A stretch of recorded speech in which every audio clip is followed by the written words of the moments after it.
You've probably noticed I frequently use this quote from our first Chief Justice, John Jay. Every member of the state ought diligently to read and to study the Constitution of his country and teach the rising generation to be free. By knowing their rights, they will sooner perceive when they are violated and be the better prepared to defend and assert them. This quote is the foundational idea behind the Constitution study. Recently, though, I realized I spent a fair amount of time here on this program covering the topic of reading and studying the Constitution, but not nearly enough about teaching people to be free. Sure, I mentioned how important teaching the Constitution is, and I've put on sessions and events across the country where I teach the Constitution. But how much time and effort have I put into teaching people to be free? Today, I start to rectify that oversight, as this entire episode will be about teaching not just the rising generation, but all generations to be free.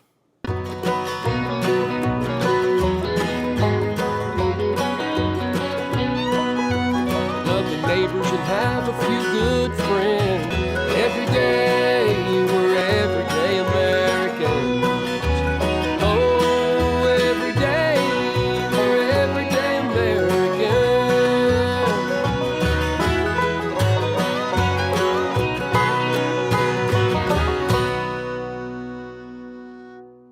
Hello there, everyday Americans. Paul Engel here with the Constitution Study. Yes, this is where we read and study the Constitution. We teach the rising generation to be free. That's really what we're going to be working on today. Now, this episode will be different than my other episodes. I'm not reviewing a piece of legislation or a court opinion. I'm going to be talking to you about kind of my process, my progress into the understanding of how you become free.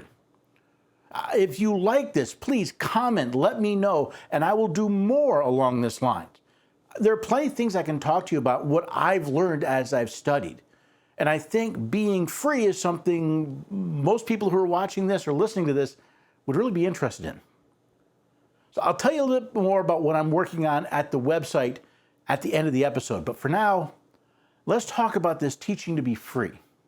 If we're going to teach people to be free, we need to start where so many things here at the Constitution Study start, with a definition. The Merriam-Webster Dictionary says free means not determined by anything beyond its own nature or being, choosing or capable of choosing for itself. So to be free is to choose for yourself or to be capable of doing so. Seems simple enough, but I have a question we all need to answer first. Are you capable of choosing for yourself?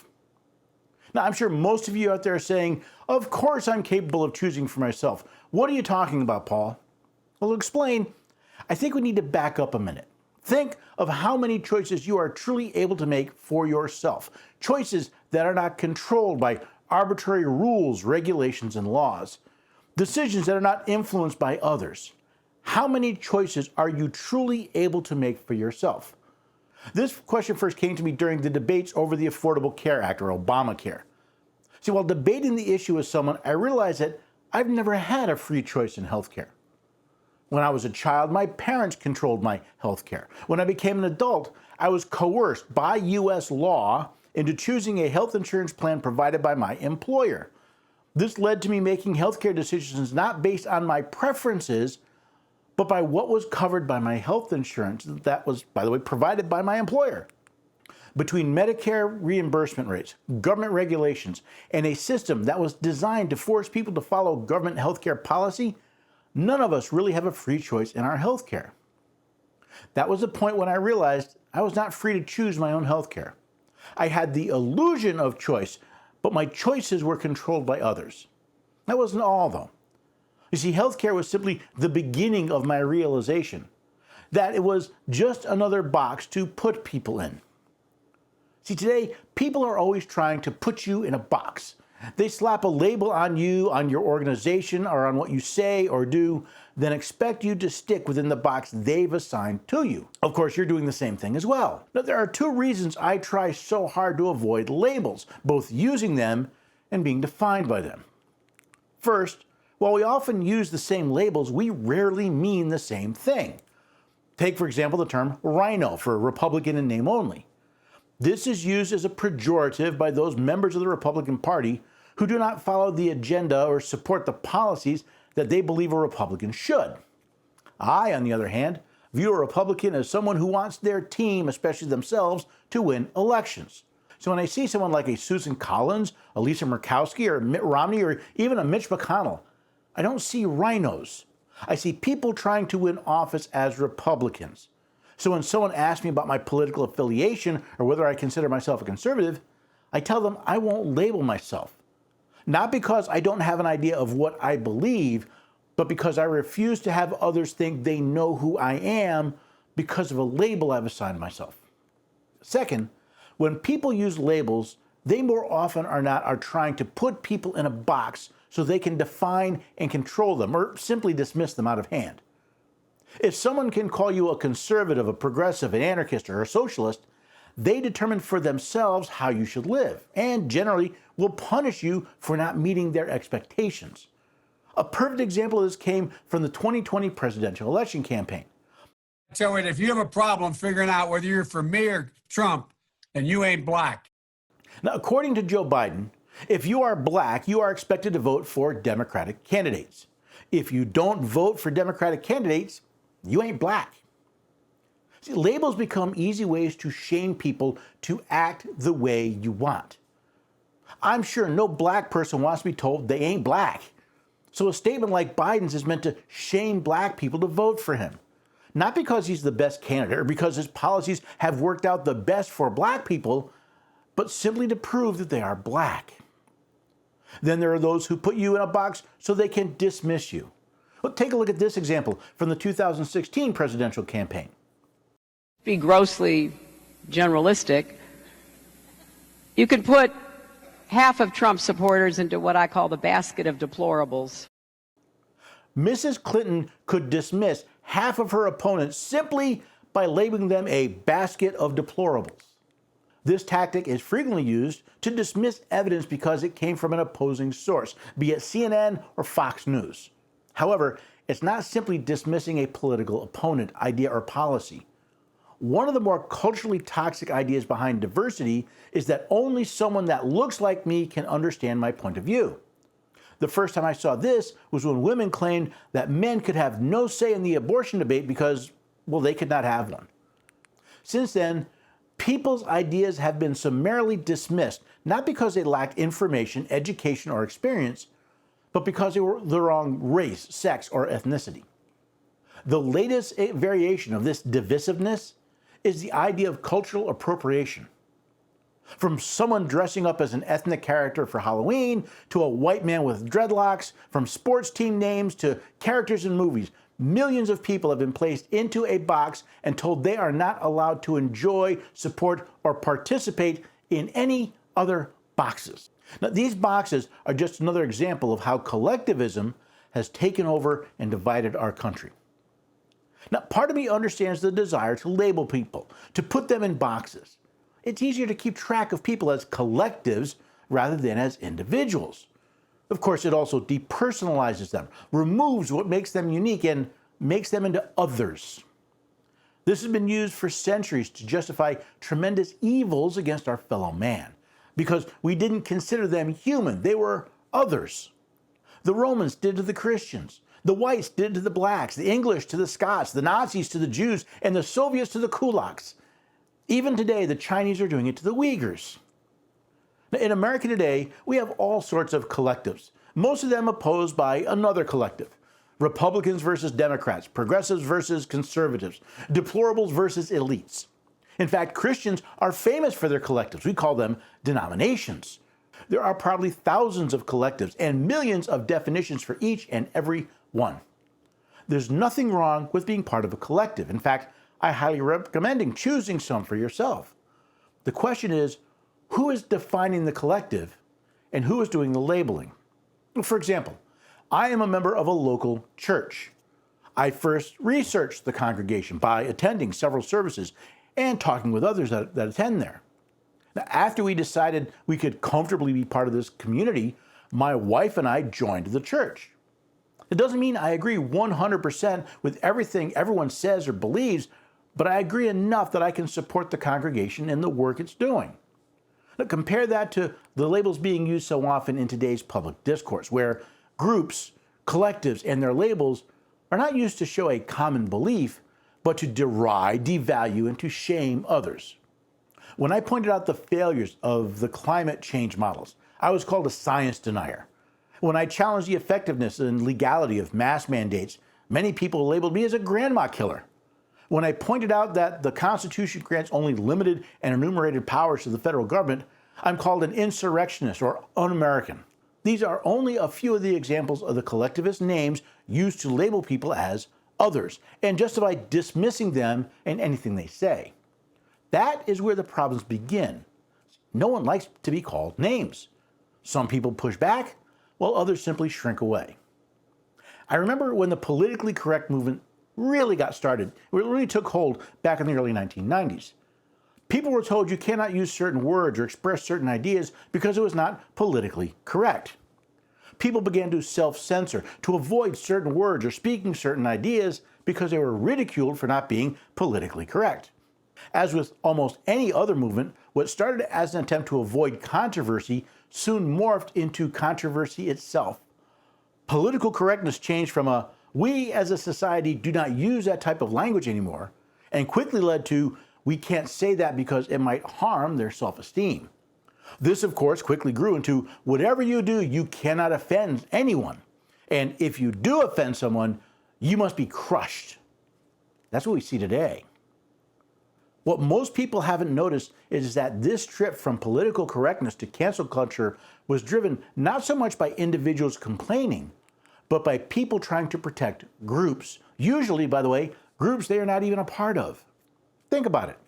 How many Native Americans were actually offended by the name the Washington Redskins? Yet pressure to force the team to change their name went on long enough that they yielded. Unfortunately, that is nothing when compared to how this collectivism is being used today. Critical race theory and the ideas behind it have not only spread throughout our colleges and universities, but all of education. Critical race theory claims to determine your character by the color of your skin, but it's not alone. Cultural theory, gender theory, queer theory, and intersectionality are all offshoots of the Marxist traditions that are part of the Frankfurt School. They are all based on the idea that you can judge people based on the groups they are in. This indoctrination is spreading like a cancer throughout our society. Governments, higher education, and businesses are pushing DEI, or diversity, equity, and inclusion, not simply as an option, but more and more as a mandatory part of life, meaning that when you apply for a job or bid for a contract, the decision is not made simply or possibly even primarily based on the skills you have to offer. Rather, the decision will start based on what groups they assign you to. Meaning a black lesbian is more likely to get a job as a press secretary, mayor, or congressperson simply because she represents two diversity checkboxes. So an applicant to a top university with a 1560 SAT score may lose to another who only scored 1300 simply because they are of Asian descent. Now, over the decades, I've watched more and more people allow others to decide what they could do, what they could say, and even what they could think. Now, we find actors in government, media, academia, and elsewhere telling us what we are allowed to see and to know. All this time, I thought they were trying to take away our freedom. Now I realize what they want is for us to give up our freedom for ourselves. During a recent conference call where we were discussing the idea of name calling and labeling, one of the participants said something that caught my attention. Now, I just talked about how I avoid labels because they destroy individuality when someone said they thought they had lost their individuality. That's when it dawned on me. If you are not an individual, if you do not get to decide who you are, but only what groups you are in, then you are not free. What you think, what you're allowed to express, even who you are, is no longer determined by you and your nature, but by the labels and coercion of society. Which reminds me of a Benjamin Franklin quote, writing as Silence Dogood. Without freedom of thought, there can be no such thing as wisdom, and no such thing as public liberty without freedom of speech, which is the right of every man as far as by it he does not hurt or control the right of another. And this is the only check it ought to suffer, the only bounds it ought to know. Collectivism claims control of your freedom of thought, your freedom of speech, and the very essence of who you are. Does this help explain the lack of wisdom we see in America today? Does it explain how millions of Americans complied with the demand by government to lock themselves up, wear a mask, and even try an experimental treatment, all without any evidence that it was safe, much less effective? Has collectivism led to the groupthink that permeates what was once called the sciences? We've been told that our rights don't matter when faced with a public good, but is that not the death knell of freedom itself? If today's rabid collectivism, political, social, economic, etc., is one extreme of the continuum, rabid individualism is the other. We see this rabid individualism in things like the sovereign citizen movement, where people claim that laws don't apply to them because they don't like them. Which begs another question. Are all groups and labels evil, or is individuality evil? I believe, as is so often the case, the answer lies somewhere between the two extremes. How can someone in America today live free? Ultimately, that is the question for this episode. Sure, radical individuality may look like the answer, but it leads to its own breakdown of society, ignores the evils of others and our own past, and creates its own dystopia. For me, the answer isn't labels or freedom, collectives or liberty, but who decides? Remember the definition of free. Free is not determined by anything beyond its own nature or being, choosing or capable of choosing for itself. When we allow others to determine what groups we are part of, what labels we are assigned, and what they mean, we have given up our freedom and become slaves to the definitions of other people. If we want to live free, we must start by not allowing others to define us, and by extension, not define others by their groups. I choose not to label myself as a Republican or a Democrat, neither a conservative nor a progressive. Why? Because none of those groups have earned my support. When others try to label me as an insurrectionist, an anarchist, or simply someone on the wrong side of history, I simply ignore them because their claims are without merit. So those labels and the people who wield them have no power over me unless I allow it. Most importantly, when people call me names, I realize I have won the debate.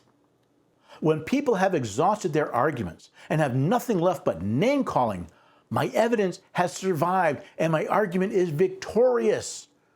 Rather than collapsing under the weight of the names, I recognize it shows the emptiness of their argument.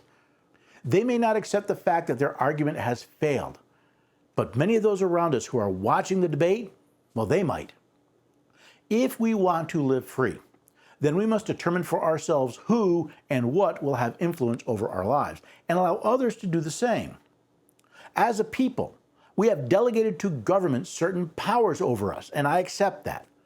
When those in government claim powers we the people did not delegate to them, though, it is not only my right, but my duty to use the most powerful word in the English language.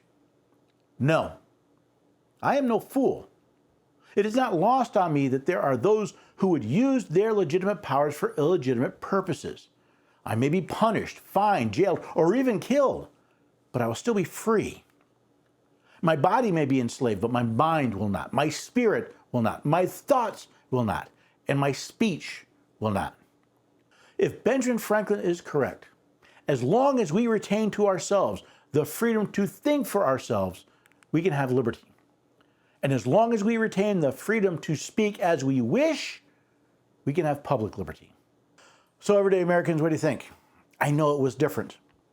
I'd realized that I've spent a lot of time focusing on the Constitution, but I didn't spend nearly enough time on how do you live your life. And I haven't spent enough yet. But I really want your feedback. I've laid a groundwork for you to understand what I mean when I'm talking about being free. The ability to decide for yourself, to look a government actor in the eye and say, no, sorry, I didn't authorize you. We, the people, didn't authorize you to do that. That has no power. I refuse to comply with a law or a regulation that is void and empty. The trick then becomes the ability to prove it to yourself, to prove it to others, and probably at some point to prove it in a court of law. That's where the next thing I'm working on comes in. I'm working on something for the Constitution Study I call Constitution Study Patriots. It's actually going to consist of 3 different groups, and the first one deals with education. I'm recreating the Constitution scholars. These are going to be people that are learning. These are students of the Constitution. And I'm building what we can now call my mini boot camp. It's the introduction to the Constitution scholars. It's the foundation upon which I believe we should be building our studies. A foundation that is strong and well-founded, that won't crumble or crack when people call you names or make countering arguments, but yet is flexible enough to listen to other opinions and realize that you may not be right. You may have to adjust your understanding. That's the foundation. I'm still working on it. Now, I haven't really made it a public announcement. I'm only beginning to talk about it. So you don't look for it on the website yet, but soon. I hope very soon to actually start having information up on the website and even to have the mini boot camp available. Now, if you want to keep up with this, well, I recommend you sign up for one of my mailing lists. Either the newsletter or the Insiders gets updates as I'm developing them. The newsletter I will announce when this becomes available. The Insiders get more of a behind-the-scenes view. What I'm working on, where I'm working on, how I'm going about it. Either than available. You can also, by the way, sign up and have my videos and articles emailed directly to you as soon as I publish them here on the website. I'll be talking about them in upcoming videos as well. Most of all, I hope this has maybe piqued your interest. If you find this interesting, if this is an appetizer, well then comment. Let me know that yes, I like this. I want to hear more. How do I live free? How do I study the Constitution? How do I read it? How do I get better at this? How can I live as a free person? Well, comment, let me know. I'll only know if you let me know. I'm putting this out there to you. Now, if you tell me that, yes, we want more of this, well, then I'll work on more of this. If you tell me, no, Paul, we don't like this, go back to the original format, I'll be more than happy to do that as well. If I hear nothing and I'm forced to guess, well, that's kind of pot luck, isn't it? I want you to be part of what I'm working on here. I don't want this to be simply me talking to a camera or me talking to a microphone. I want this to be a group of patriots that are ready to stand for liberty and freedom. And if that's what your interest as well, I hope you come back and join me and maybe bring a few friends when we meet here next time at the Constitution Study.